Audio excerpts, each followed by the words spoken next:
Lecture तो आज हम पढ़ने वाले हैं biotechnology principles and processes. One short revision इसका होने वाला है आज। तो क्लास 12th का ये यूनिट है बायोटेक्नोलॉजी प्रिंसिपल्स एंड एप्लीकेशंस, और नीट पॉइंट ऑफ व्यू से बहुत ही ज़्यादा इंपॉर्टेंट है, as well as from the board point of view. जो बोर्ड एग्जामिनेशन आने वाले हैं उनके लिए भी ये वाला यूनिट बहुत ही ज़्यादा इंपॉर्टेंट बन जाता है। तो चलिए जी स्टार्ट करते हैं हम तो biotechnology principles and the processes. Biotechnology principles and processes.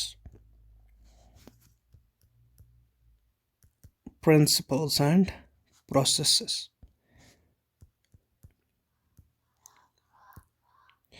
अब देखो बायोटेक्नोलॉजी प्रिंसिपल्स एंड प्रोसेसेस में सबसे मेन बात पहले क्या होती है कि बायोटेक्नोलॉजी होती क्या है। तो बायोटेक्नोलॉजी सिंपली है कि ये डील करती है किसके साथ, इट डील्स विद ऑर्गेनिजम्स। तो डील किसके साथ करती है बायोटेक्नोलॉजी, डील्स विद ऑर्गेनिजम्स। तो ये ऑर्गेनिजम्स के साथ डील करती है, या ऑर्गेनिजम्स से जो एंजाइम्स भी निकलते हैं तो जब उनको हम यूज़ करते हैं, it deals with organisms which are used, जिनको हम यूज़ करते हैं किसके लिए, to form the useful products which are useful to humans. तो उस साइंस को हम कहते हैं बायोटेक्नोलॉजी। तो बायोटेक्नोलॉजी ये डील करती है ऑर्गेनिजम्स से या उनसे हासिल होने वाले कुछ एंजाइम्स जिनका हम यूज़ करते हैं किसके लिए, to form the useful products.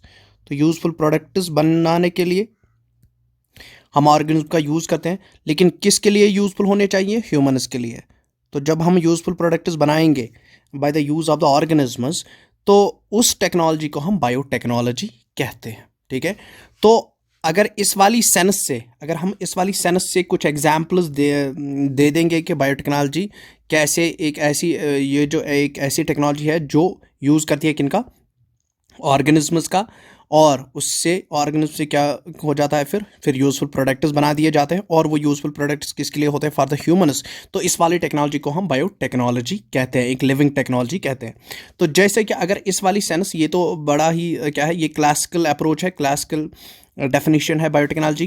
तो अगर इस हिसाब से हम देखेंगे तो हम कहेंगे कि जो यीस्ट है, बेकर्स, अगर हम बेकर्स यीस्ट की बात करें, बेकर यीस्ट, तो बेकर्स यीस्ट जो है ऑर्गेनिज्म, या ऑर्गेनिज्म किसके काम आता है, ब्रेड बनाने के काम आता है। तो हम कहेंगे कि ये भी ब्रेड भी क्या है, एक बायोटेक्नोलॉजिकल प्रोडक्ट है, क्योंकि इसमें भी कौन यूज़ हो रहा है, एक ऑर्गेनिज्म यूज़ हो रहा है। इसी तरीके से लैक्टोबैसिलस, तो लैक्टोबैसिलस क्या करता है, ये कर्ड बनाता है, ये कर्ड बनाने के काम आता है, और ये कर्ड, ये ब्रेड, ये क्या है, यूजफुल प्रोडक्ट्स हैं ह्यूमंस के लिए। तो इसी तरीके से हम कहेंगे ये भी एक बायोटेक्नोलॉजिकल प्रोडक्ट है। इसी तरीके से वाइन बहुत ही सारी जो कफ सिरप्स होते हैं उनमें वाइन यूज़ हो जाता है, अल्कोहल यूज़ हो जाता है। तो अल्कोहल जो अल्कोहल बनता है, ये किससे बनता है, ये यीस्ट से बनता है। ठीक है, ये यीस्ट से बनता है। तो हम कहेंगे कि अल्कोहल भी क्या है, एक बायोटेक्नोलॉजिकल प्रोडक्ट है। तो ये क्लासिकल अप्रोच है। अगर हम मॉडर्न अप्रोच की बात करें कि तो just like as test tube babies जो बन रही है, टेस्ट ट्यूब बेबीज़ भी किसकी वजह से बन रही है, बिकॉज ऑफ द बायोटेक्नोलॉजी। ये भी एक क्या है, इसमें भी देखो, इसमें अब कोई लिविंग ऑर्गेनिज्म एज सच तो यूज़ नहीं होता है, बट ये एक टेक्नोलॉजिकल अप्रोच है जिससे हम क्या करते हैं, एक लिविंग ऑर्गेनिज्म्स को, मतलब एक लिविंग ऑर्गेनिज्म से कुछ हम क्या करते हैं, मतलब मेल और फीमेल से हम कुछ सेल्स लेते हैं, लिविंग सेल्स को हम यूज़ करते हैं। तो इसमें living organs as well as living cells भी यूज़ हो जाती है, इसमें सेल्स भी यूज़ हो जाती है किसमें, बायोटेक्नोलॉजी में। तो ये थोड़ा सा मॉडर्न कंसेप्ट बन जाता है कि इसमें सेल्स भी हम यूज़ कर सकते हैं, और सेल्स से ही हम क्या बनाते हैं, सेल्स से ही हम जाइगोट बनाते हैं, दैट मीन्स स्पर्म। और इसमें स्पर्म प्लस एग लिया जाता है डोनर से, और उसके बाद क्या किया जाता है, जाइगोट बना दिया जाता है, और जाइगोट को फिर इम्प्लांट किया जाता है, और वहाँ से क्या बनता है, वहाँ से बेबी बनता है। तो ये भी क्या है, एक बायोटेक्नोलॉजिकल प्रोडक्ट है।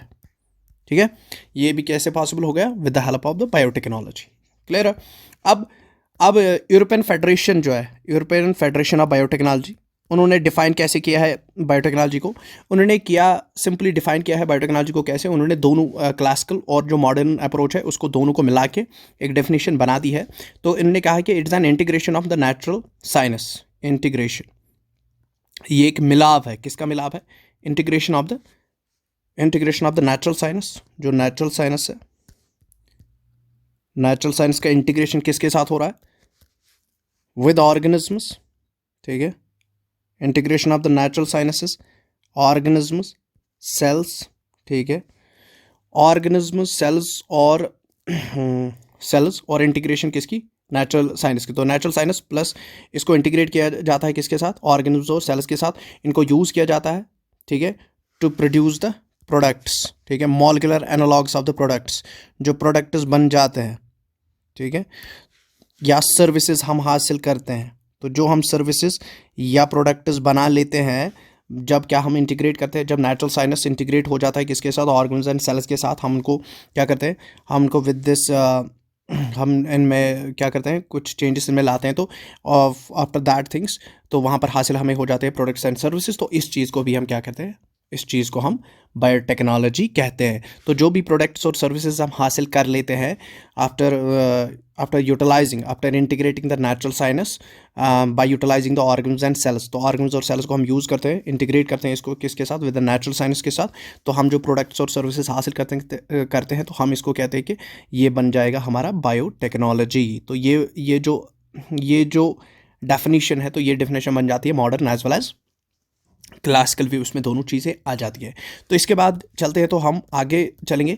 तो इसमें क्या होता है, principles of the biotechnology, principles of biotechnology. तो बायोटेक्नोलॉजी किन प्रिंसिपल्स पर वर्क करती है, तो इसमें मेन दो चीज़ें हैं। तो एक तो आता है इसमें जेनेटिक इंजीनियरिंग, जेनेटिक इंजीनियरिंग। तो जेनेटिक इंजीनियरिंग क्या होती है, इंजीनियर्स हम किन को कहते हैं, इंजीनियर्स हम उन लोगों को कहते हैं कि विच फॉर्म द बिल्डिंग्स, वो कुछ चीज़ों को मिला के कोई बिल्डिंग बनाते हैं, ठीक है, तो those are known as the engineers. वो कुछ ये डिज़ाइनर्स बनाते हैं, उसी के हिसाब से फिर कंस्ट्रक्शन हो जाती है, those are called as the engineers. तो जेनेटिक इंजीनियरिंग का मतलब हम किसको डिज़ाइन अप कर देते हैं, हम डिज़ाइन करते हैं डीएनए को, ठीक है। तो जेनेटिक इंजीनियरिंग वो सिंपली वो टेक्निक है, इट्स अ टेक्निक, ये एक वो टेक्निक है जिससे हम क्या करते हैं, हम डीएनए को अल्टर करते हैं, हम डीएनए में चेंजेस लाते हैं।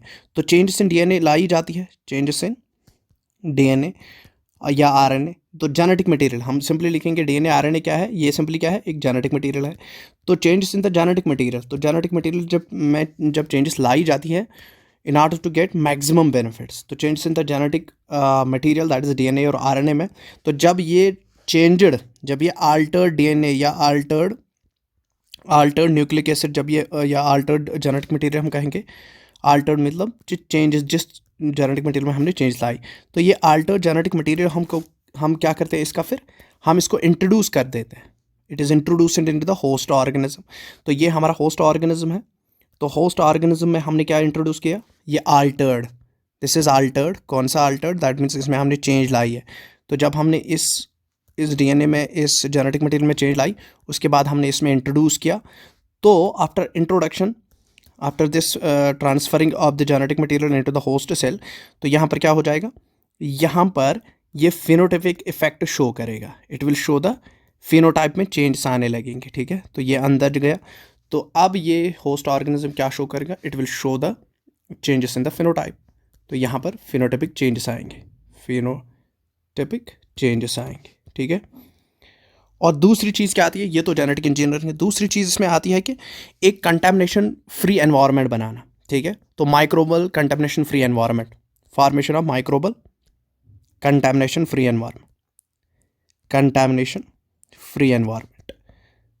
एनवायरनमेंट। तो जो भी हम ये चीज़ कर रहे हैं, जो भी अल्ट्रेशन हम डीएनए की कर रहे हैं, न्यूक्लिक एसिड्स की जो हम अल्ट्रेशन कर रहे हैं, उसके बाद ये हम इंट्रोड्यूस कर रहे हैं किसमें, होस्ट ऑर्गेनिज्म में। तो हमारा ये मकसद होता है कि in order to get the maximum benefits, जो हमने इसमें चेंज की है, वो चेंज अच्छी तरीके से क्या होनी चाहिए, क्लोन होनी चाहिए, उसके बहुत ज़्यादा प्रोडक्ट्स बनने चाहिए, उससे हमें बहुत ज़्यादा प्रोडक्ट्स बनाने हैं। तो दैट मीन्स जिस होस्ट ऑर्गेनिज्म में हमने ये इंट्रोड्यूस किया, तो दैट मीन्स होस्ट ऑर्गेनिज्म भी ग्रो अच्छा होना चाहिए। तो जिस मीडियम में हम उस होस्ट ऑर्गेनिज्म को ग्रो करेंगे, जो ये मॉडिफाइड ऑर्गेनिज्म है, तो सो दैट कि मैक्सिमम बेनिफिट्स हमें हासिल होने चाहिए, तो that medium should be microbial contamination free. तो वो मीडियम होना चाहिए माइक्रोबल कंटेमिनेशन फ्री मीडियम, ठीक है, कि ताकि ये स्टेराइल रहे, मतलब माइक्रो फ्री रहे ये, सो दैट कि इसमें अच्छी तरीके से जो यूकेरियोटिक या जो होस्ट ऑर्गेनिज्म है वो अच्छी तरीके से ग्रो हो जाए, सो दैट कि हमें अच्छे तरीके से क्या मिल जाए, प्रोडक्ट्स मिल जाए। तो ये तो था microbial this microbial contamination free जो बन रहा है एनवायरनमेंट, वो सेकंड प्रिंसिपल था किसका, बायोटेक्नोलॉजी का। तो अगर हम जेनेटिक इंजीनियरिंग को देखें तो जेनेटिक इंजीनियरिंग मेन चीज़ यही है इसमें। तो जेनेटिक इंजीनियरिंग में 3 चीज़ें हो जाती है, ठीक है, यूज़ हम करते हैं। एक तो हम करते हैं रिकम्बिनेंट डीएनए बनाना, पहले हम रिकम्बिनेंट डीएनए बनाते हैं। तो जब हम रिकम्बिनेंट डीएनए बनाते हैं तो उसके बाद हम क्या करते हैं, उसके बाद हम जीन ट्रांसफ़र करते हैं, इस रिकम्बिनेंट डीएनए को ट्रांसफ़र करते हैं किसमें, इनटू द होस्ट ऑर्गेनिज्म, और होस्ट ऑर्गेनिज्म के अंदर उस रिकम्बिनेंट डीएनए का क्या हो जाता है, क्लोनिंग हो जाती है। तो लास्ट में क्लोनिंग हो जाती है। तो ये चीज़ें किस में हो रही हैं, these are the parts of the, these are the techniques, ये जेनेटिक इंजीनियरिंग वाली टेक्निक में ये चीज़ें यूज़ हो जाती है, recombinant DNA, gene transfer and cloning. अब हम सिंपली देखेंगे कि रिकम्बिनेंट डीएनए, ऊपर से ही हम देखेंगे कि रिकम्बिनेंट डीएनए क्या होता है। तो जैसे कि फॉर एग्जांपल हमारे पास एक जीन ऑफ इंटरेस्ट है, ठीक है, मतलब हमको एक डीएनए से एक जीन या डीएनए का कोई फ्रेगमेंट हमें मतलब ज़रूरत है, इस डीएनए फ्रेगमेंट की हमें क्या करनी है, क्लोनिंग करनी है। तो इस डीएनए फ्रेगमेंट को निकालने के लिए हम क्या करेंगे, तो ये हमारा बन जाता है डिज़ायर्ड फ्रेगमेंट, ये बन जाता है हमारा desired DNA fragment, desired DNA. तो डिज़ायर्ड डीएनए मतलब कि इसी से हम क्या करेंगे, इसी से हमें प्रोडक्ट्स बनाने हैं। तो हम क्या करेंगे, हम पहले इसको काटेंगे, कैसे काटेंगे, with the help of the restriction endonucleases. तो इसमें कुछ एंजाइम्स यूज़ होते हैं, उनको हम कहते हैं एंडोन्यूक्लियसिस। तो हमने यूज़ किया endonuclease, use of enzymes, endonucleases. तो एंडोन्यूक्लियस के से क्या हो जाएगा, एंडोन्यूक्लियस से ये कट जाएगा, तो ये फ्रेगमेंट बाहर आ गया। तो मान लो कि ये फ्रेगमेंट बाहर आ गया, ठीक है। तो जब ये फ्रेगमेंट बाहर आ गया, now this fragment is known as alien DNA. इसको हम एलियन डीएनए या डीएनए ऑफ इंटरेस्ट भी कह सकते हैं, एलियन डीएनए या डीएनए ऑफ इंटरेस्ट, मतलब जिसको हमें आगे जाके क्लोन करना है। तो डीएनए ऑफ इंटरेस्ट आ गया। तो अब इस डीएनए ऑफ इंटरेस्ट को क्या हम करेंगे, ये भी एक डीएनए मॉलिक्यूल ही है, तो हम इसको इंट्रोड्यूस करेंगे किसमें, इनटू द वेक्टर। तो मोस्टली हम यूज़ कौन करते हैं, प्लाज्मिड्स को हम यूज़ करते हैं एज वेक्टर्स। मोस्टली कौन यूज़ हो जाता है बायोटेक्नोलॉजी में use as vector, plasmids act as vectors. तो ये एक्ट हो जाते हैं एज वेक्टर्स, ठीक है। तो जो ये प्लाज्मिड होता है, ये प्लाज्मिड है, ये भी एक डीएनए मॉलिक्यूल ही होता है। अब इस प्लाज्मिड में हम इंट्रोड्यूस क्या करेंगे, हम ये foreign DNA, that means foreign DNA या एलियन डीएनए, इसको हम इंट्रोड्यूस करेंगे किसमें, मान लो यहाँ पर लगा दिया हमने फॉरेन डीएनए। तो foreign DNA that means alien DNA plus plasmid खुद एक डीएनए है, तो ये क्या बन जाएगा, this form is the recombinant DNA, ये बन जाता है रिकम्बिनेंट डीएनए। और पहली दफ़ा, तो अगर हम देखेंगे तो पहली दफ़ा ये प्लाज्मिड मतलब रिकम्बिनेंट डीएनए कब बन गया, पहली दफ़ा रिकम्बिनेंट डीएनए जो स्टैनली कोहन और हर्बर्ट बॉयर थे, इन्होंने 1972 को पहली दफ़ा क्या किया, पहली दफ़ा एक रिकम्बिनेंट डीएनए बना दिया, ठीक। कैसे बना दिया, उन्होंने बेसिकली जो सैल्मोनेला थैम्प्यूरियम था, ठीक है, सैल्मोनेला थैम्प्यूरियम था, उसको बेसिकली क्या किया, उसके जो उसमें रिकम्बिनेंट डीएनए बना दिया। कैसे, उन्होंने बेसिकली लिंक किया जीन, जो एंटीबायोटिक रेजिस्टेंट जीन्स थे उनको लिंक किया किसके साथ, प्लाज्मिड के साथ। तो किनको उन्होंने, स्टैनली कोहन और बॉयर ने, कोहन और बॉयर। तो कोहन और बॉयर ने क्या किया, 1972 में इन्होंने फर्स्ट रिकम्बिनेंट डीएनए बना दिया, फर्स्ट रिकम्बिनेंट डीएनए। तो फर्स्ट रिकम्बिनेंट डीएनए किन्होंने बना दिया, Herbert Boyer and Stanley Cohen ने। तो हर्बर्ट बॉयर और Stanley Cohen and Herbert Boyer, ठीक है, हर्बर्ट बॉयर, इन्होंने क्या बना दिया, पहला रिकम्बिनेंट डीएनए बना दिया। तो किससे बना दिया इन्होंने बेसिकली एंटीबायोटिक रेजिस्टेंट जीन जो थे, इन्होंने बेसिकली कंस्ट्रक्ट किया एंटीबायोटिक रेजिस्टेंट जीन को किस में डाल दिया, प्लाज्मिड में डाल दिया, ठीक है। किसके प्लाज्मिड में, सैल्मोनेला थैम्पमैरियम के। तो सैल्मोनेला थैम्पनैरियम में क्या कर दिया, उसके प्लाज्मिड में इन्होंने इंट्रोड्यूस कर दिया एंटीबायोटिक रेजिस्टेंट जीन। तो मान लो यहाँ पर एंटीबायोटिक रेजिस्टेंट जीन है, एंटीबायोटिक रेजिस्टेंट जीन, इन्होंने इंट्रोड्यूस किया into the plasmid of salmonella थैम्पेनारियम।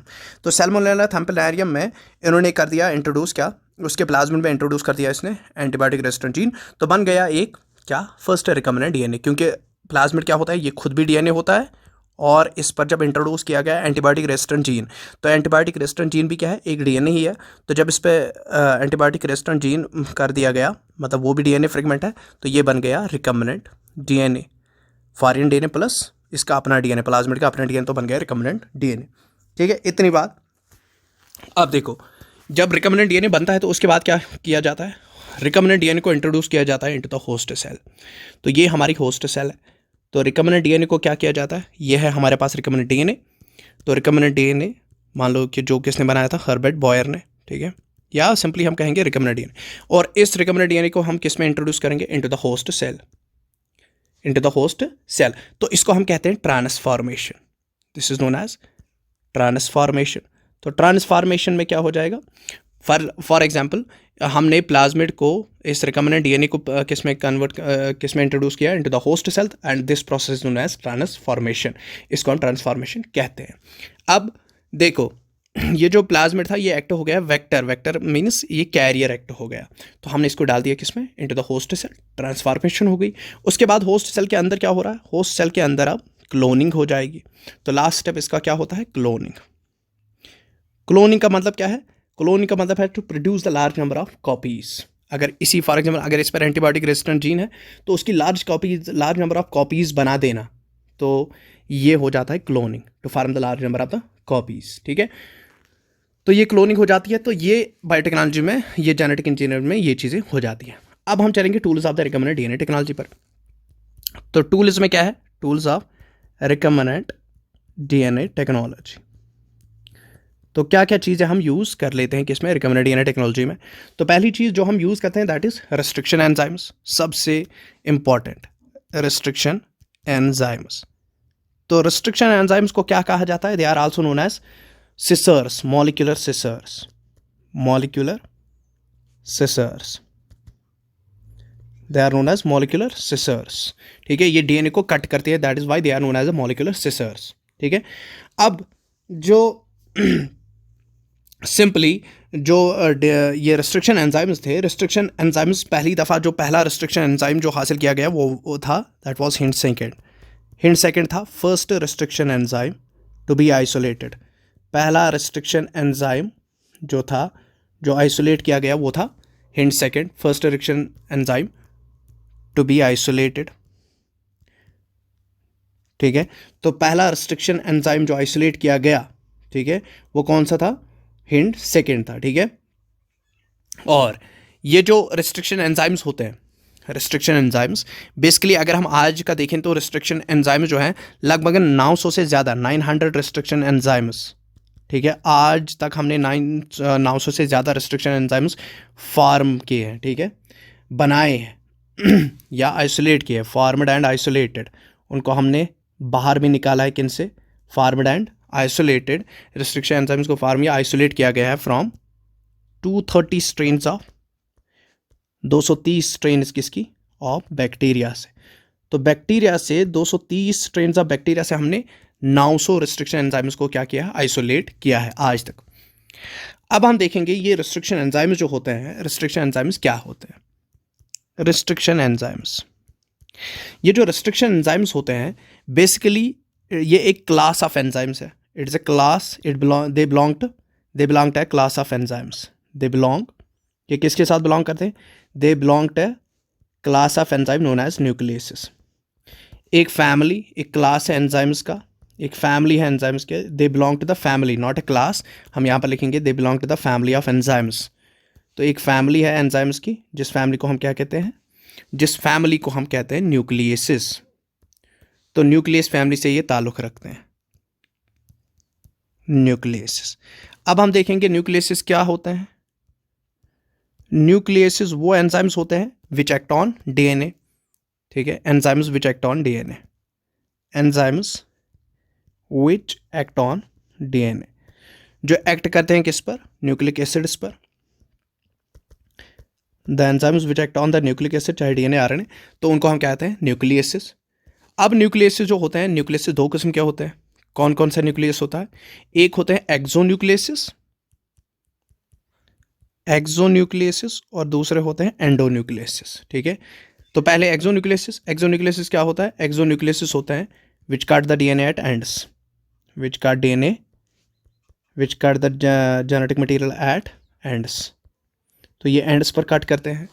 और दूसरे होते हैं एंडोन्यूक्लियसिस। एंडोन्यूक्लियसिस क्या होते हैं? एंडोन्यूक्लियसिस होते हैं विच काट the DNA in the middle.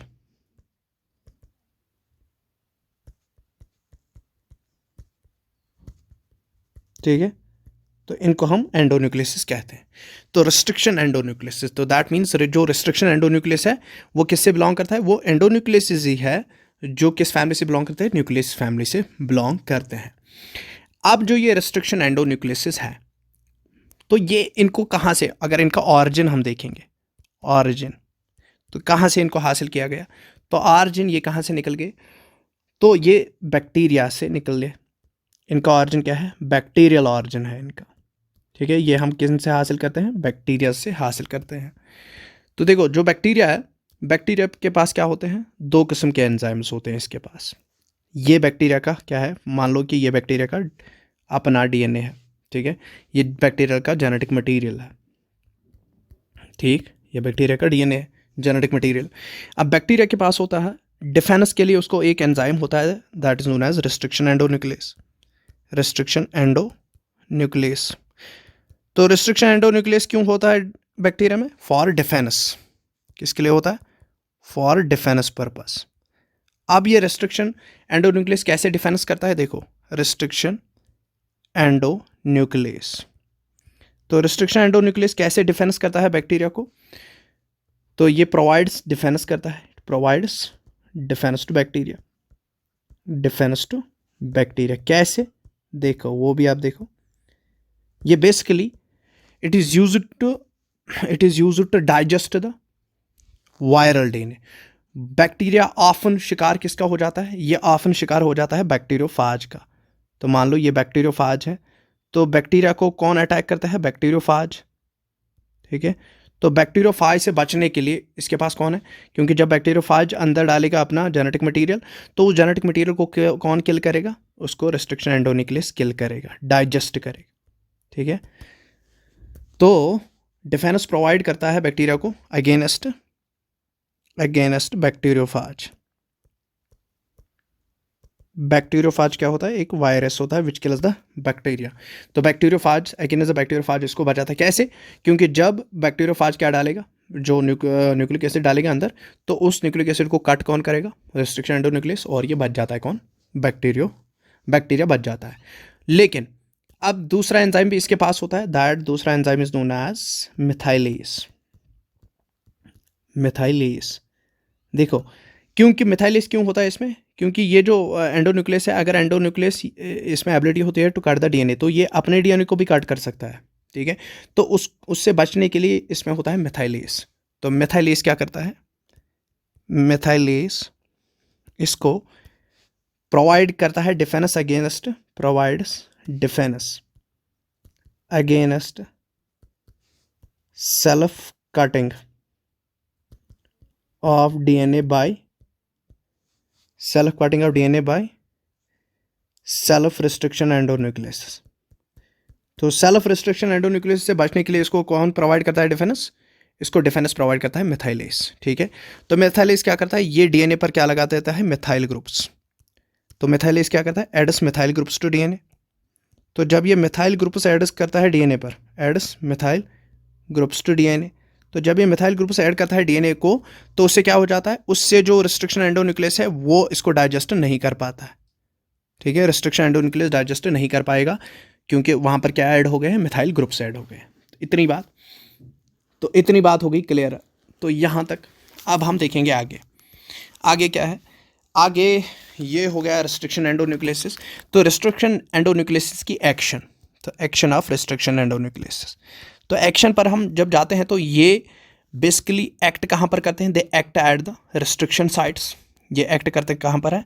Act at restriction sites. Restriction sites पर ये एक्ट करते हैं। तो क्या होती है रेस्ट्रिक्शन साइट्स? रेस्ट्रिक्शन साइट्स वो साइट्स होती है which contain a particular sequence, ठीक है। Restriction sites are the sites, ये वो साइट्स होती है विच हैव पर्टिकुलर, जिनके पास क्या होती है particular nucleotide sequence. Particular nucleotide sequence इनके पास होती है इन साइट्स पर, और ये साइट्स एक्ट करती है as binding sites of restriction endonucleases on DNA. तो restriction sites are the sites which have the particular nucleotide sequence. अब इन पर्टिकुलर न्यूक्लियोटाइड सीक्वेंसेस को हम क्या कहते हैं? These particular nucleotide sequences are known as palindromic sequences. Palindromic sequence. तो what is palindromic sequence? तो अब एक और टर्म आ गई palindromic sequence. तो क्या होती है palindromic sequence? Palindromic sequence simply एक ऐसी सीक्वेंस होती है which can be read forward as well as backward and it will not change. तो अगर कोई सीक्वेंस विच रिमेन सेम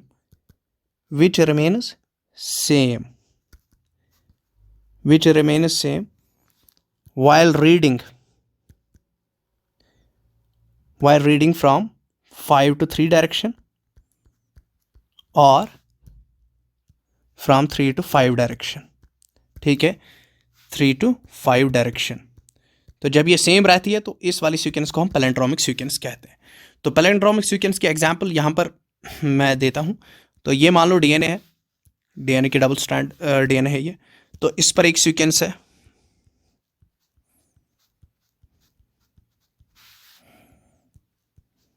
मतलब ये है, मान लो ये पर यहाँ पर है, ऐसे मैं लिखूंगा GAATTC, ठीक है। इस पर कोई सीक्वेंस है GATTC। तो यहाँ पर क्या है, यहाँ पर भी है ऐसे ही, ये मान लो 5 प्राइम 3 एंड ये है 3 to 5, ठीक। अब देखो अगर मैं क्या कर रहा हूँ, ये जो है यहाँ पर है GAATTC।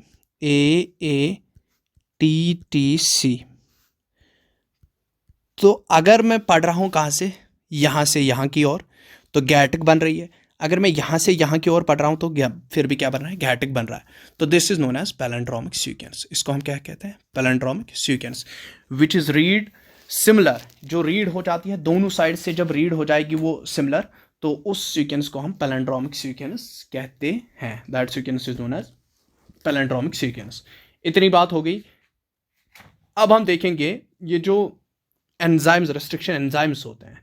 तो रेस्ट्रिक्शन एंजाइम्स में एक चीज़ होती है, ये कहाँ पर बाइंड करते हैं, they bind at restriction sites, ठीक है। यहाँ पर मैंने लिखा था act at the restriction sites. Restriction sites पे कौन सी सीक्वेंस होती है, न्यूक्लियोटाइड सीक्वेंस। लेकिन वो न्यूक्लियोटाइड सीक्वेंस क्या होती है, पैलेंड्रोमिक सीक्वेंस, पर्टिकुलर सीक्वेंस होती है। पैलेंड्रोमिक सीक्वेंस क्या होती है, जहाँ जो रिमेन सेम रहती है वाइल रीडिंग फ्रॉम 5 to 3 और 3 to 5, ठीक है। तो जैसे कि गैटिक। अब ये जो रिस्ट्रिक्शन एंजाइम्स होते हैं ये ऑलवेज प्रोड्यूस करते हैं क्या, स्टिकी कार्ड्स। तो रिस्ट्रिक्शन एंजाइम्स क्या प्रोड्यूस करते हैं, दे प्रोड्यूस स्टिकी कार्ड्स। तो ये प्रोड्यूस क्या करते हैं, स्टिकी कार्ड्स। अब देखो स्टिकी कार्ड्स क्या होते हैं, व्हाट आर स्टिकी कार्ड्स। तो स्टिकी कार्ड सिंपली होता है, अगर यहाँ पर फॉर एग्जाम्पल हमारा डीएनए है, restriction enzymes always recognisation site पर बाइंड करते हैं, but they will always cut the DNA little bit away from the restriction site. देखो यहाँ पर ये है GAATTC, ठीक, और नीचे क्या है, ये भी है GAATTC। तो मान लो this is the restriction palindromic sequence, यहाँ पर है, this is the restriction site, ये रिस्ट्रिक्शन साइट है, ठीक है। अब देखो डीएनए आएगा, डीएनए ये मतलब रिस्ट्रिक्शन एंजाइम आएगा, और रिस्ट्रिक्शन एंजाइम ऑलवेज किल करके ये middle of the restriction site पर किल नहीं कर, ये कट नहीं करता है, ये कट करेगा little bit away from the restriction site. मतलब मेन रिस्ट्रिक्शन साइट तो यही है रिस्ट्रिक्शन साइट, पैलेंड्रोमिक सीक्वेंस इस पर है। तो ये यहाँ पर कट करेगा, ठीक है, इस वाले स्ट्रैंड पर यहाँ पर कट करेगा बिटवीन G and A, और यहाँ पर भी इस वाले स्ट्रैंड पर यहाँ पर कट करेगा बिटवीन G and A, ठीक है। तो इससे क्या हो गया, 2 फ्रेगमेंट्स बन गए। तो कैसे बन गए, देखो ऐसे। तो जब इसने कट किया एक फ्रेगमेंट, और यहाँ पर भी ऐसे कट किया तो एक फ्रेगमेंट। तो ये हो गया शॉर्ट फ्रेगमेंट, दो फ्रेगमेंट्स मिल गए, शॉर्ट और ये है लॉन्ग, शॉर्ट, ये है लॉन्ग और ये है शॉर्ट। तो इनको हम स्टिकी कट्स कहते हैं। These are known as sticky cuts. तो ऑलवेज क्या प्रोड्यूस होते हैं? स्टिकी कट्स, ये प्रोड्यूस करते हैं। ठीक है, इतनी बात आ गई। तो दे will always produce the sticky cuts. ठीक है, और इन स्टिकी कट्स को फिर दोबारा ज्वाइन किया जाता है with the help of DNA ligase. तो डीएनए लाइगेस क्या करता है? डीएनए लाइगेस बेसिकली ये ज्वाइन करता है स्टिकी कट्स को, ज्वाइनस स्टिकी एंड्स और स्टिकी कट्स। ठीक है, ये ज्वाइनिंग का काम कर देता है। इतनी बात होगी। तो ये तो हो गए रेस्ट्रिक्शन एंजाइम्स भी। रेस्ट्रिक्शन एंजाइम्स हमने खत्म कर दिए हैं कि रेस्ट्रिक्शन एंजाइम्स क्या होते हैं। अब इसके बाद सिंपली हम चलेंगे किस पर? सिंपली हम चलेंगे अब वेक्टर्स पर, और उसके बाद हम चलेंगे जो process of DNA recombinant DNA technology होती है। अब देखिए, पहले हम चलेंगे वेक्टर्स पर। वेक्टर्स तो इसमें यूज़ होते हैं मेन इंपॉर्टेंट व्हीकल्स जो यूज़ होते हैं किसमें? रिकम्बिनेंट डीएनए टेक्नोलॉजी में, जेनेटिक इंजीनियरिंग में। तो वो वेक्टर्स भी होते हैं। वेक्टर्स कौन से वेक्टर्स? Cloning vectors. तो वेक्टर्स बहुत किस्म के होते हैं and one of the vector is known as cloning vectors. तो क्या होते हैं क्लोनिंग वेक्टर्स? तो वेक्टर जो होता है, बेसिकली वेक्टर होता है एक डीएनए मॉलिक्यूल। ठीक है, व्हाट इज अ वेक्टर? पहले हम देखेंगे what is a vector. Vector is a DNA molecule. ये डीएनए मॉलिक्यूल होता है, इट्स अ डीएनए मॉलिक्यूल, और ये एक्ट करता है as transporting vehicle. DNA molecule which acts as transporting vehicle, which act as transporting vehicle. Carrier act करता है ये, ट्रांसपोर्टिंग व्हीकल। तो what's a vector? Vector is a DNA molecule which acts as a transporting vehicle. और ये किसको transport करता है? It transports foreign DNA, transports foreign DNA को ये ट्रांसपोर्ट करता है। Gene of interest, DNA of interest, उसको ये कैरी करता है। किसके लिए? For the purpose of cloning और एंड एक्सप्रेशन। ठीक है, for the purpose of cloning and expression.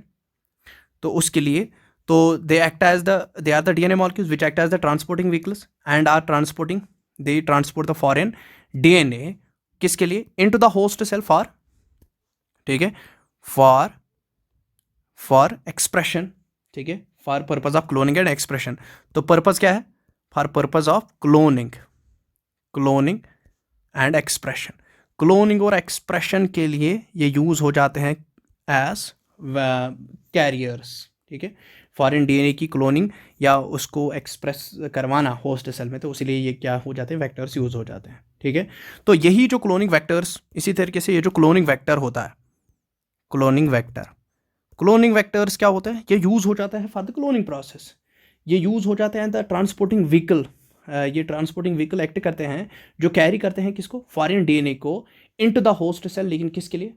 For the purpose of cloning and expression. ठीक है, ठीक। तो क्लोनिंग वेक्टर्स, तो वेक्टर्स दो किस्म के होते हैं, एक तो क्लोनिंग वेक्टर होता है और दूसरा कौन सा होता है? Expression vector. तो दो वेक्टर्स होते हैं, एक्सप्रेशन वेक्टर और क्लोनिंग वेक्टर। ठीक है, तो वेक्टर्स कितने किस्म के हैं? Cloning vector and expression vector. Expression vector, तो vectors are of two types, cloning and expression vectors. तो अगर हम क्लोनिंग वेक्टर की बात करें, क्लोनिंग वेक्टर, तो क्लोनिंग वेक्टर क्या होता है? Which is used to carry the foreign DNA for the purpose of cloning, which acts as transporting vehicle. ये एक्ट क्या करता है? Transporting vehicle. ठीक है, to carry the foreign DNA. ठीक है, टू कैरी फॉरेन डीएनए, जो फॉरेन डीएनए को कैरी करता है for the into the host cell for cloning. किसके लिए? किस पर्पज के लिए? For cloning purpose. तो इसको हम कहते हैं क्लोनिंग वेक्टर। तो एक्सप्रेशन वेक्टर कौन हो गए? Which are used for the expression of the foreign DNA. तो एक्सप्रेशन वेक्टर्स किस लिए यूज हो जाते हैं? For expression of foreign DNA, for expression of foreign foreign DNA का एक्सप्रेशन करने के लिए यूज़ हो जाते हैं, ठीक है।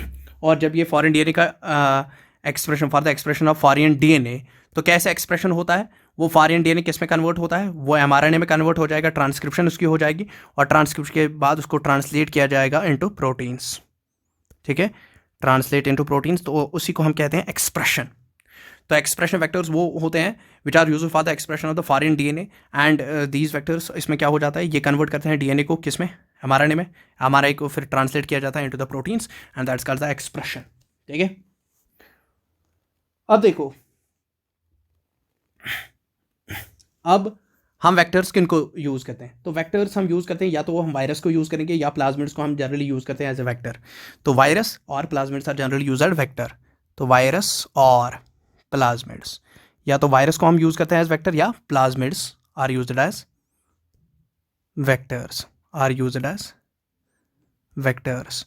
तो जनरली किन को हम यूज़ करते हैं एज वेक्टर्स, वायरसेस और प्लाज्मिड्स, ठीक है, प्लाज्मिड्स और वायरसेस को हम यूज़ करते हैं एज वेक्टर्स। इतनी बात होगी। अब मेन फीचर क्या होता है एक क्लोनिंग वेक्टर का, तो यहां पर हम अभी डिस्कस करने वाले क्लोनिंग वेक्टर। तो क्लोनिंग वेक्टर के मेन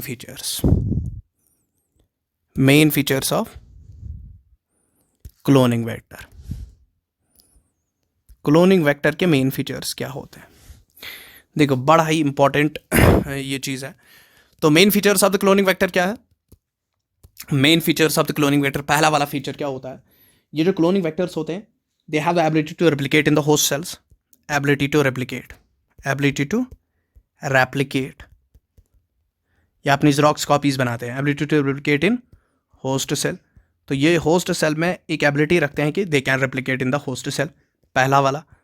दूसरा इनका फीचर क्या होता है, दूसरा ये फीचर हो जाता है जो इनके पास क्या होता है, दे have the origin of replication, ठीक है, they have origin of replication site. तो इनके पास होती है ऑरिजिन ऑफ रेप्लिकेशन साइट। तो ऑरिजिन ऑफ रेप्लिकेशन साइट एक ऐसी साइट होती है जहां पर स्टार्ट होती है क्या, replication site, at which replication starts,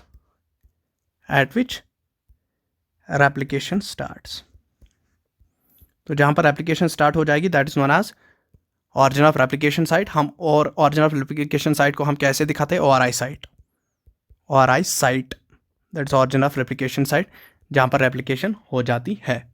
उसके बाद तीसरा फीचर क्या है इनका, तीसरा फीचर इनका सिंपली होता है कि ये यूज़ मतलब इनमें होती है फॉर यूनिक रिस्ट्रिक्शन एंजाइम्स, जो यूनिक रिस्ट्रिक्शन एंजाइम साइट्स होती हैं किसके लिए, फॉर इंसर्शनल क्लोनिंग के लिए।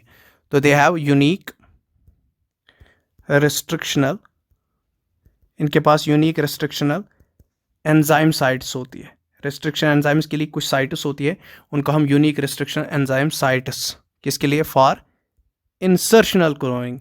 तो जब हम क्लोनिंग करना चाहेंगे तो फॉरेन डीएनए को इंसर्ट कर सकते हैं, इंसर्शनल क्लोनिंग, इन साइट्स पर हम फॉरेन डीएनए को इंसर्ट कर सकते हैं। तो इसीलिए इनके पास होते हैं unique restrictional enzyme sites for insertional cloning.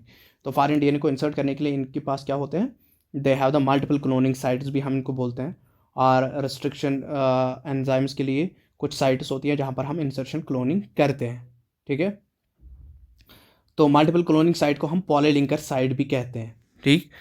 तो दे में हैव, इनमें क्या होते हैं, मल्टीपल क्लोनिंग साइट्स, इसको हम और मल्टीपल क्लोनिंग साइट्स हम कह सकते हैं, मल्टीपल क्लोनिंग साइट्स, और पॉलीलिंकर साइट भी इसको हम कह देते हैं, ठीक है। तो ये चीज़ हो जाती है। और उसके बाद क्या होता है इनके पास होते हैं जेनेटिक मार्कर्स। चौथा इनका फीचर है जेनेटिक मार्कर्स। तो इनके पास होते हैं जेनेटिक मार्कर्स। अब जेनेटिक मार्कर्स जो होते हैं ये किसके लिए होते हैं, जेनेटिक मार्कर्स ये यूज हो जाते हैं to identify the transformed cells from non transformed cells, ठीक है।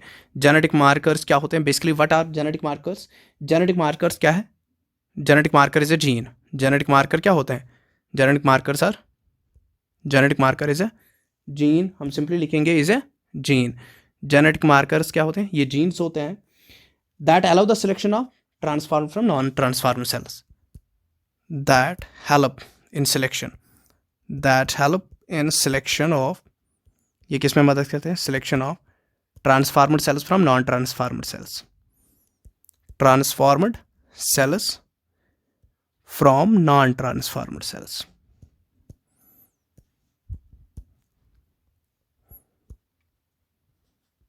तो ट्रांसफॉर्मड सेल्स को नॉन ट्रांसफॉर्मड सेल्स से आइडेंटिफाई करने के लिए कौन चीज़ें होती है एक प्लाज्मिड में? जेनेटिक मार्कर्स, ठीक है। और रिकम्बिनेंट ट्रांसफॉर्मड सेल को from non recombinant containing transformed cell, उनको भी आपस में आइडेंटिफाई करने के लिए हमें क्या होते हैं? देयर आर जेनेटिक मार्कर्स, ठीक है। तो मार्कर्स दो किस्म के होते हैं। देयर आर टू कैटेगरीज, दो कैटेगरीज में हमने मार्कर्स को, टू कैटेगरीज ऑफ मार्कर्स।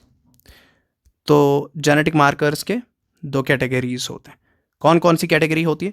एक तो होते हैं simply one of the genetic marker is known as selectable marker and दूसरा स्क्रीनेबल।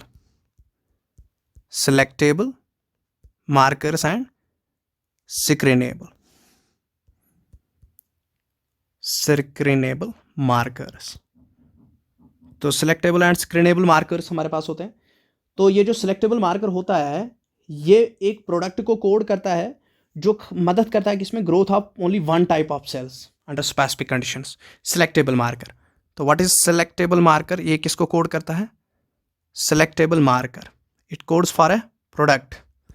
ये एक ऐसे प्रोटीन या एक ऐसे प्रोडक्ट को कोड करता है, codes for product which allows the growth of product which allows, जो अलाउ करता है क्या? Which allows growth. ये किसकी ग्रोथ करता है? Which allows growth of one cell. ये एक सेल की ग्रोथ को क्या करता है? अलाउ करता है। वन टाइप ऑफ सेल, ये एक टाइप ऑफ सेल की क्या करेगा? वन टाइप ऑफ सेल को ये अलाउ करेगा, उसकी ग्रोथ को ये अलाउ करेगा। तो it codes for the product which allows the growth of one type of cell, ठीक है, one type of cells under specific conditions, one type of cell under specific conditions, under specific conditions. तो under specific conditions ये खाली एक ही किस्म के sales को क्या करता है? ग्रो होने देता है, और दूसरे and restricts the growth of other type of cells. Simple है, and restricts growth of other type of cells, और ये दूसरे सेल्स को क्या करता है? Restricts growth of other types of sales.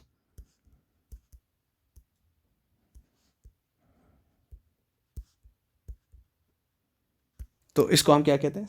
इसको हम सिलेक्टेबल मार्कर कहते हैं। अब स्क्रीनेबल मार्कर भी होता है। दूसरा क्या होता है? There is a screenable marker. Screenable marker, अब देखो स्क्रीनेबल मार्कर क्या होता है? स्क्रीनेबल मार्कर्स ये भी एक जीन ही होता है। इसको हम रिपोर्टर जीन कहते हैं, also known as reporter gene. Reporter gene, इसको हम रिपोर्टर जीन कहते हैं, ठीक है। और ये क्या करता है? ये एक प्रोडक्ट को कोड करता है जो डिटेक्ट करता है, जो सिंपली क्या करता है? जो डिटेक्ट करता है सिंपल, मतलब ये क्वांटिटेटिव ऐसे, मतलब क्वांटिटेटिव एनालिसिस कर देता है। तो रिपोर्टर जीन है ये, तो ये यूज़ होता है for quantitative analysis. Quantitative analysis, कितना प्रोडक्ट बन गया है, ठीक है, कितनी ग्रोथ हो गई है, तो दैट इज क्वांटिटेटिव एनालिसिस। ये मतलब करता है कौन? स्क्रीनेबल मार्कर, रिपोर्टर जीन भी हम इसको कहते हैं। तो ये प्रोडक्ट एक देता है, तो ये प्रोडक्ट क्या करता है? ये गिव्स अ प्रोडक्ट जो डिटेक्ट करता है, जो यूज़ हो जाता है for detection of the simple and often quantitative assays. तो क्वांटिटेटिव एसेस को ये क्या करता है? ये सिंपली उनको रिपोर्ट अप कर देता है, ठीक है। इतनी बात हो गई। अब देखो, और पांचवा पॉइंट इसमें क्या है? पांचवा पॉइंट वेक्टर्स में तो ये होने चाहिए low molecular weight. Low molecular weight, तो एक आइडियल वेक्टर बनने के लिए लो मॉलिक्यूलर वेट बहुत ही ज़्यादा इंपॉर्टेंट है, ठीक है। और लो मॉलिक्यूलर वेट की जो एडवांटेज है वो बहुत ज़्यादा है, ठीक है। ये मोर रेजिस्टेंट होते हैं किसके लिए? मतलब मोर रेजिस्टेंट होते हैं फॉर डैमेज।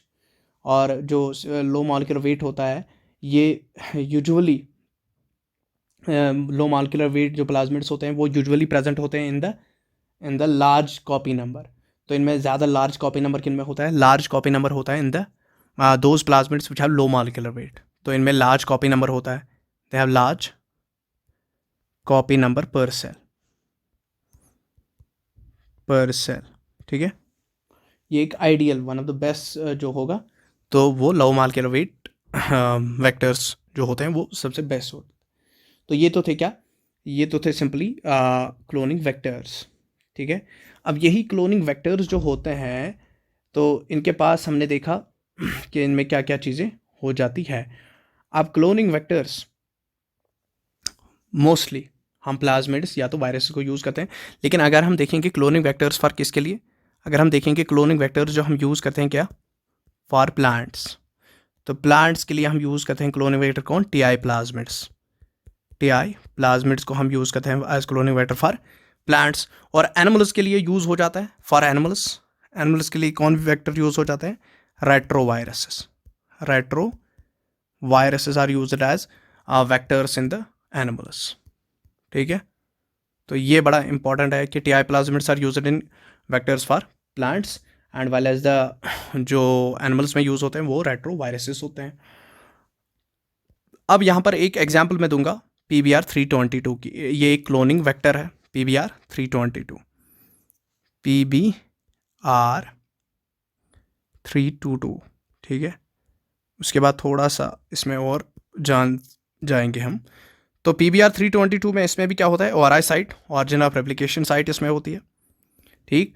और इसमें क्या होते हैं, दो मार्कर जीन्स होते हैं, ये हो गया एम्पेसिलिन रेजिस्टेंट जीन और दूसरा होता है क्या, tetracycline resistant gene, tetracycline resistant gene. और इसमें होती है polylinker site, that means multiple cloning site होती है यहाँ पर, this is the multiple cloning site, ठीक है। ये मल्टीपल क्लोनिंग साइट है इसके लिए, multiple cloning site, cloning site, multiple cloning site, ठीक है। तो इसके लिए इसमें क्या होता है, इसमें यहाँ पर होता है जो एम्पेसिलिन रेजिस्टेंट जीन है, वहाँ पर PST जो रिस्ट्रिक्शन एंजाइम्स है, PST फर्स्ट के लिए यहाँ पर क्लोनिंग ये होती है, मतलब रिस्ट्रिक्शन साइट, या किसके लिए, PVU फर्स्ट के लिए भी रिस्ट्रिक्शन साइट होती है। तो इन दो के लिए रिस्ट्रिक्शन साइट्स होती है एम्पेसिलिन रेजिस्टेंट जीन पर। तो टेट्रासाइक्लिन रेजिस्टेंट जीन पर किसके लिए रिस्ट्रिक्शन साइट होती है, तो वहाँ पर देखो किसके लिए होती है, वहाँ पर BAM H1 और SAL H1, BAM H1 और SAL H1 के लिए रिस्ट्रिक्शन साइट्स होती हैं, ठीक है। इसके लिए क्या हो जाती है, इसके लिए रिस्ट्रिक्शन साइट्स कहाँ पर है, टेट्रासाइक्लिन रेजिस्टेंट जीन में। इसी तरीके से जो मल्टीपल क्लोनिंग साइट होती है, मल्टीपल क्लोनिंग साइट पर, मल्टीपल रिस्ट्रिक्शन साइट पर किसके लिए होती है, यहाँ पर रोप साइट भी होती है, ठीक है। जो रोप होता है कोड करता है एक प्रोटीन को which is involve in the replication of plasmid, तो दिस इज़ रोप साइट, ये इन्वॉल्व हो जाता है रेप्लिकेशन ऑफ प्लाज्मिड के लिए, रोप साइट, ठीक है। और यहाँ पर भी होती है हिंड सेकेंड, इको R1, ये सारी क्या होती है, ये सारी की सारी देखो यहाँ पर ORI साइड मैंने लगा दी, ORI साइड, और यहाँ पर मान लो अब रोप यहाँ पर लगा देंगे हम, तो मतलब यहाँ पर रोप है, रोप यहाँ पर है, ठीक। और ये है multiple cloning site, this is multiple restriction site, multiple restriction site ये है, तो इको R1 के लिए है, इको R1, और ये बहुत सारी साइट्स है, कैल फर्स्ट के लिए, हिंड सेकंड के लिए, हिंड थर्ड के लिए, तो these are the restriction sites, clear है। तो इसके लिए आपको डायग्राम भी दी गई है किस पर, NCERT पर। तो ये तो हो गया क्या, ये हो गया यहाँ तक इस वेक्टर का मतलब पूरा का पूरा डिटेल्ड वर्जन। बस खाली एक चीज़ में याद रखनी है कि अगर हम यूजुअली जब हम फॉरेन DNA को यूज़ करते हैं तो फॉरेन DNA को हम कहाँ पर लगा देते हैं, यूजुअली हम फॉरेन DNA को, usually foreign DNA is introduced into, foreign DNA को हम कहाँ पर इंट्रोड्यूस करते हैं, एट द ORI साइट, ठीक है। Usually foreign DNA is introduced at ORI site, ORI site पर इंट्रोड्यूस किया जाता है for cloning purpose. While as अगर हम अगर क्या करें, फॉरेन DNA, अगर फॉरेन DNA को इंट्रोड्यूस किया जाएगा किस में, फॉरेन DNA इज इंट्रोड्यूस्ड, अगर फॉरेन डीएनए को हम इंट्रोड्यूस करेंगे किस में, into marker genes. Marker genes मतलब ये टेट्रासाइक्लिन एम्पिसिलिन रेस्ट्रिक्शन जीन्स, क्योंकि यहाँ पर भी रेस्ट्रिक्शन साइट्स है और यहाँ पर भी हम क्या कर सकते हैं, रेस्ट्रिक्शन एंडोन्यूक्लियस से कट कर सकते हैं और यहाँ पर इंसर्ट कर सकते हैं फॉरेन डीएनए को। बट अगर हमने इस वाले जीन में फॉरेन डीएनए को इंसर्ट कर दिया तो that will lead to the insertional inactivation. तो simply if foreign DNA is introduced in marker gene sites, जो मार्कर जीन साइट्स होते हैं, तो अगर हमने उस पर इंट्रोड्यूस कर दिया तो that will lead to insertional inactivation. तो इंसर्शनल इनएक्टिवेशन का मतलब होता है कि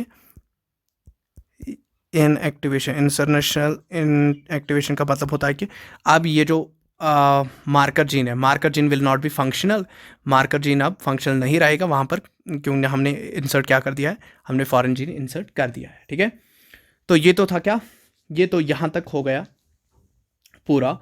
अब है इसके बाद आई थिंक कि ये पूरा नहीं हो जाएगा, 1 घंटे का लेक्चर होने वाला है, तो बस खाली दो पार्ट्स में हम इसको बांट लेंगे। अब थोड़ा सा ही रह गया है इसका बायोटेक्नोलॉजी का, तो सेकंड इसका पार्ट में लाऊंगा, तो सेकंड पार्ट में इसका हम डिस्कस करेंगे, वो भी 20-30 मिनट्स का हो जाएगा। तो बस आज इतना ही।